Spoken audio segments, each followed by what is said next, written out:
I noticed you've been following you on Instagram. I noticed you've been reaching out to your rival, Dimitri Andre, looking for a rematch. Have you heard anything back about that?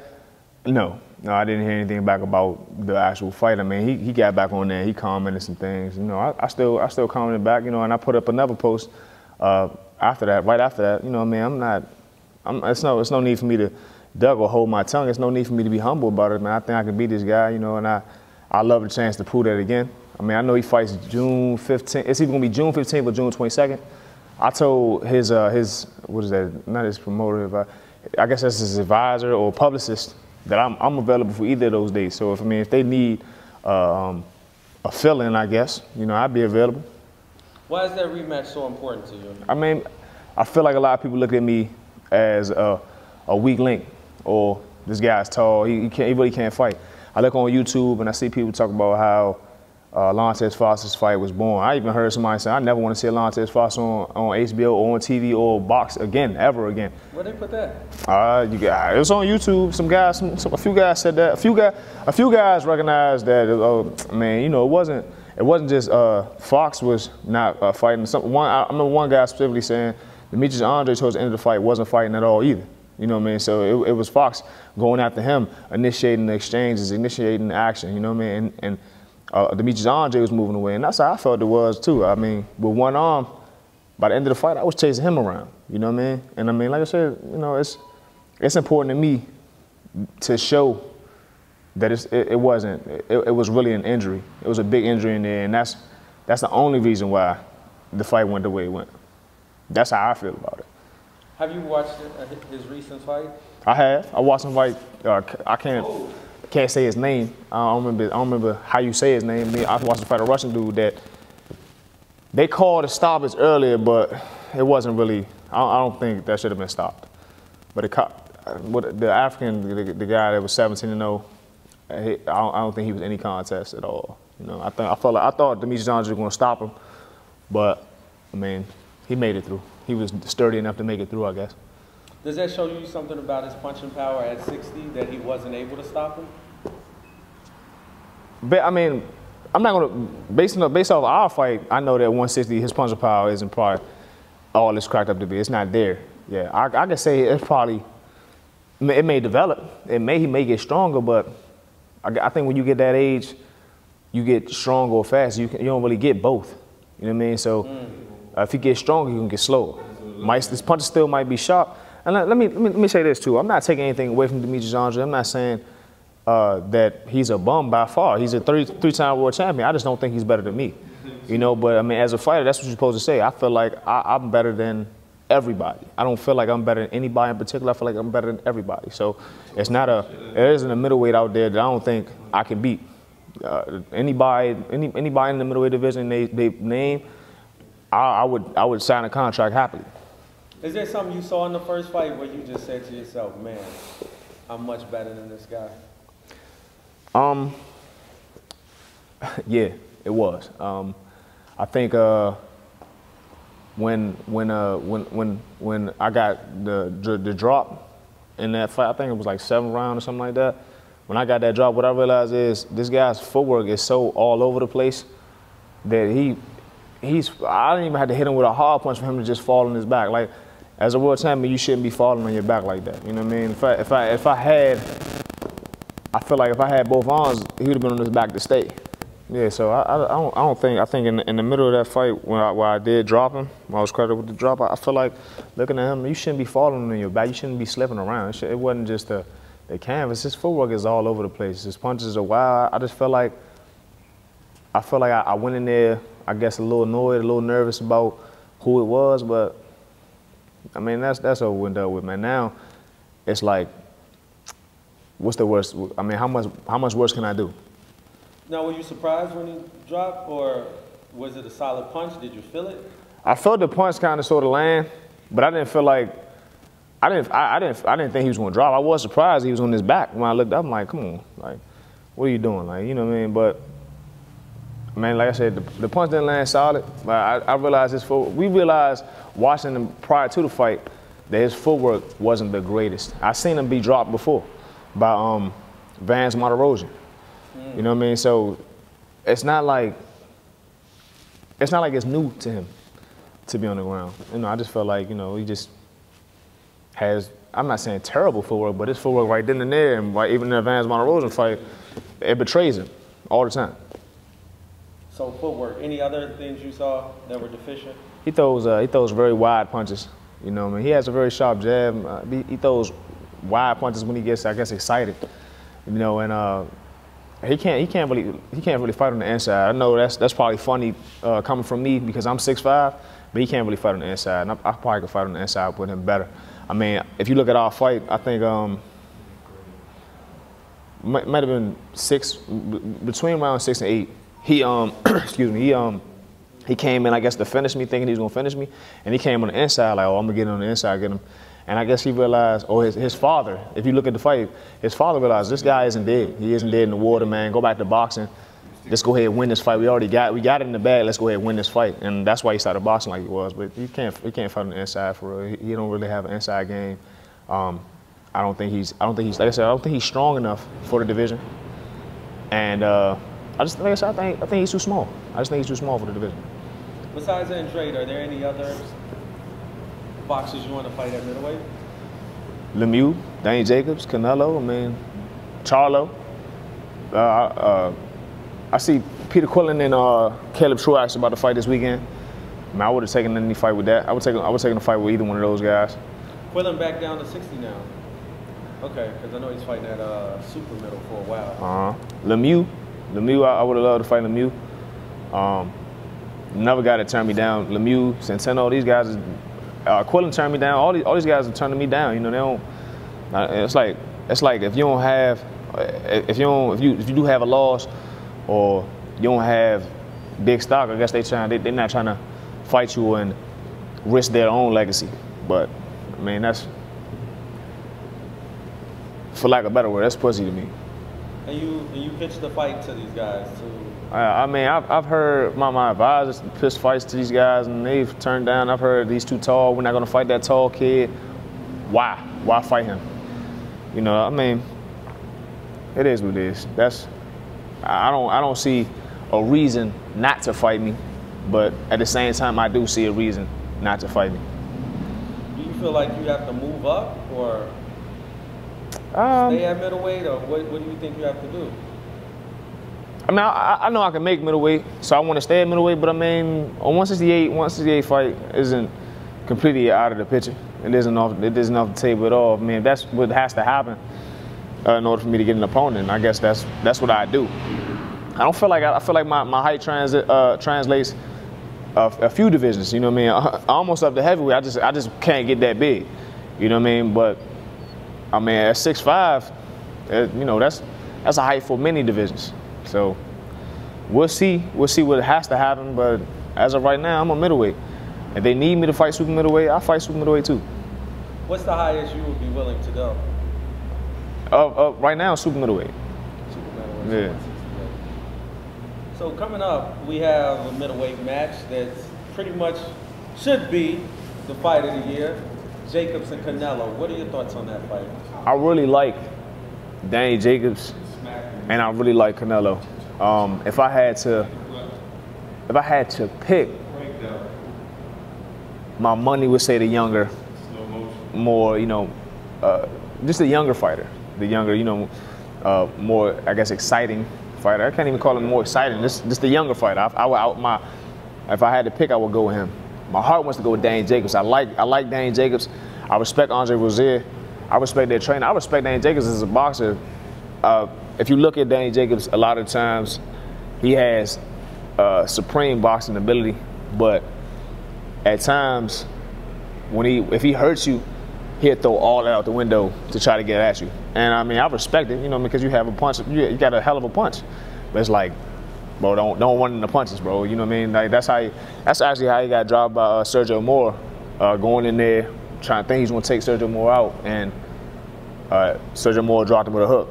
You know what I mean? That was the first fight. The second fight, he kind of dominated Sergio Moore. But the first fight, he got dropped based on what I was just saying. Canelo is he's a good counter puncher. He has really nice speed and, of course, really nice power. So I think it's going to be a very, very interesting fight between those two. I think I really want to go with Danny Jacobs. That's why I want to put my money with. Like I said, I like Danny Jacobs. I don't know him personally. I know Andre was there. I don't know Danny Jacobs personally, but I like Danny Jacobs. So I'm gonna take Danny Jacobs for that fight. So you're picking Danny with the heart and mentally Canelo? Yeah, mentally Canelo. This is a younger guy, you know what I mean? The only person he's lost to on record is Floyd. I mean, you know. On record? Yeah, on record, but. How do you feel about the Lara fight? I felt like Lara could have won that fight, depending upon what you were looking at. But at the same time, for Lara, you got to do more. I felt like he might have lost the first Triple G fight, but it wasn't called like that. So, Cotto? No, I feel like he beat Cotto. He beat Cotto handily. So against Jacobs, do you think Canelo wins or Danny loses? Do you get what I'm saying? I kind of get what you're saying. Yeah. So is it Danny's fight to lose, or is Canelo just that good he wins, or vice versa? Canelo is that good to win. Okay. And I think it's a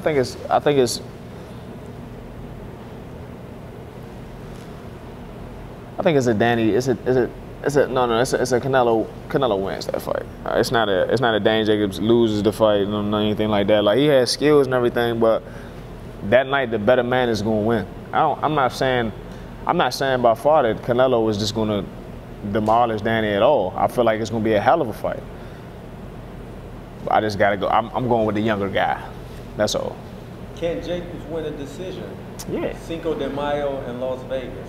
Oh no, actually no. I forgot about that. I don't think if it goes a decision and it's a close fight, they'll give it a draw. Like if Danny really won this fight and it was kind of close, it's a draw.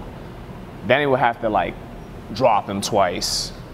For a draw? Yeah, I mean no, for a win he had to like drop him twice and completely dominate the entire fight in order for him to get a win. I don't think he's gonna knock Canelo out. But I mean, you know, you never know. But I don't think he's gonna knock Canelo out. But I think that that would be the only way he could be like, he gotta drop him twice and dominate for rounds, like maybe 8 rounds at least. You know what I mean? Plus the 2 knockdowns. So it has to be like a complete washing of him. But I think Canelo's better than that. So I don't think that's gonna happen. If it goes to decision and Canelo looks a little bit like Canelo won, Canelo's gonna get the decision. He's a fan favorite. He's the favorite. You know, he was the first on the zone. That's the cash cow. He's gonna get that. He's gonna get that decision all day long. Do you think he has the footwork to keep up with Jacobs? Yeah. Because he gets better each fight. Like Yeah. his defense after a while became surprising. His chin is incredible. Yeah. Never really seen him hurt. That's Can true. he keep up with Danny's footwork? Because Danny gets to moving and switching. It could be a difficult night for Canelo. If Danny sticks to that, it will make it difficult for Canelo. But I think Danny Jacobs likes to bang too. Danny knows he can punch, and so when he go, like, if you watch him and Derevchenko, excuse me, I look on Twitter. Somebody said this is like a guy working with his best sparring partner. Yes. You know what I mean? And that's kind of what it was representative of to me too, as well. It was like, I know everything you're gonna do. You're really my young boy, and I'm gonna show you're my young boy. And that's kind of how they treat it. So even with Canelo, it's like, you still a young boy. I mean, he can't, like, sometimes when Danny gets called with shots, he's gung-ho, he's ready to bang. I'm not saying he's gonna lose every chance he gets, but you know, like I said, the younger guy might be a little faster than Danny. There's no need to sit and bang with him. What did you think about the Jacobs-Derevchenko fight? Because I remember Derevchenko was supposed to fight Andre, but Andre didn't want the two to fight because he was close with both. Right. He said he was like his nephew. Jacobs. But then he didn't want Derevchenko to fight Dimitri Andre. Oh, really? Because he's close with Dimitri Andre. But Jacobs and Derevchenko were in the same camp, and the fight happened. They literally spar together all the time. Yeah. What do you think about that, or do you have an opinion on it? I guess they was just trying to get the money. Yeah. Derevchenko didn't work. Derevchenko left Andre Rozier trained Danny Jacobs. Like that's my folks. I got to go with Danny. You know, I guess Derevchenko wanted the money, needed the money. Yeah, however, with Gary Starks, and they all in the same camp. Right. So I don't. I guess that's my only opinion of it. I mean, I guess they needed the money, you know. But I don't think they should afford somebody out of their own camp for that. You know what I mean? Especially if you can make bigger money with the Demetrius Andre fight. I mean, maybe I'm not sure. Maybe Andre Rozier didn't believe he can beat him. Derevchenko could beat Demetrius Andre or something, but I wouldn't. Or maybe he figured he could beat him and didn't want to beat him. I don't know how that worked, but I would have. I felt like I really felt like Andre Rozier should have taken that Derevchenko and Demetrius Andre fight. Been a good fight. Yeah, I think it would have been a great fight. What do you think of Derevchenko as a middleweight? Would you say he's an elite middleweight? I don't know about elite, but he's good.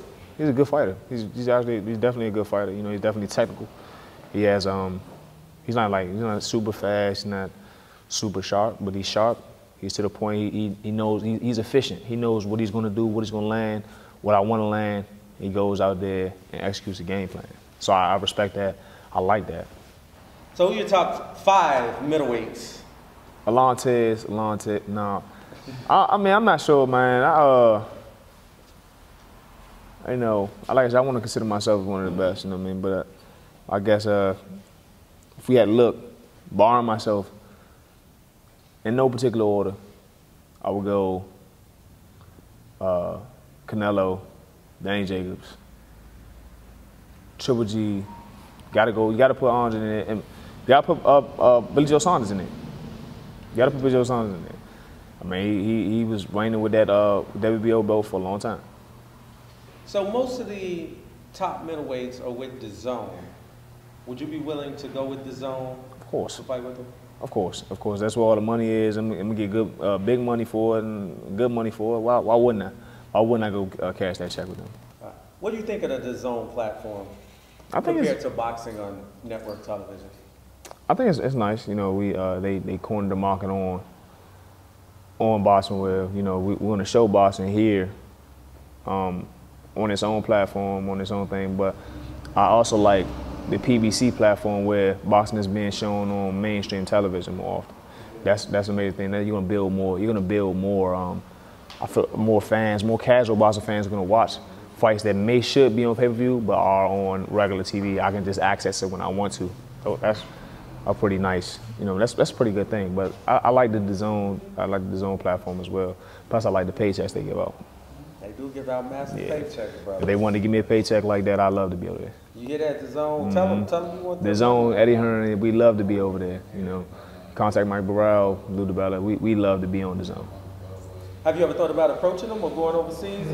I mean, yeah, of course. Coming over here now, they invading. Yeah, I mean, if they wanted me overseas, I'd go overseas as well.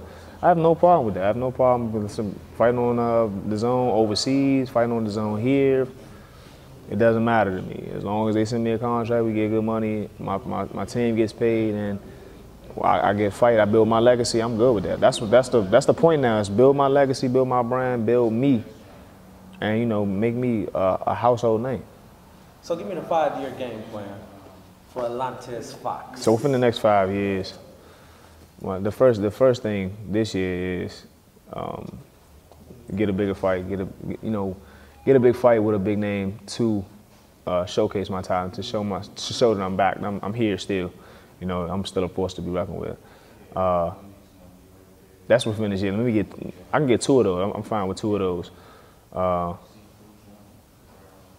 Within those next 4 years after that, maybe get a title shot, win a belt, unify.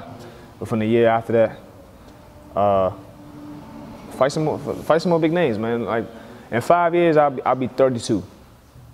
If I was to be unified world champions, I have two out of the 4 belts, I'm fine with that. All right, y'all. 2 out of the 5 belts. I mean, 2 out of the 4 belts would be amazing within those next 5 years. And then within, like, you know, I want to retire by 35. So within those next 3 years, if we can get another belt, or the last 2, if we can get a unification, and I could be undisputed world middleweight champion, I'd be fine with that too. That's like the ultimate goal. So you have one fight or two fights since your shoulder surgery? Just one. Just one. September 22nd, that was at Bowie. I won, 8-round decision. I got it, I got that done. I got an 8-round decision done, unanimous 8-round decision. It was good to get my feet back wet and get back in the swing of things, but now we're looking to get back on. I haven't fought since September 22nd. We got calls, we got turn downs, we got cancellations, but we're ready to work. How's the shoulder feeling? Shoulder feels 110%. So whenever somebody would like to fight me, whenever wants in the contract, I'm ready to fight whomever, whenever, wherever. So no problems at all? It feels better than before? I'm not gonna say it feels better because I don't have my complete full range of motion, but I feel stronger with it. My whole arm feels a lot stronger. I feel like I'm hitting with a more solid hook and jab.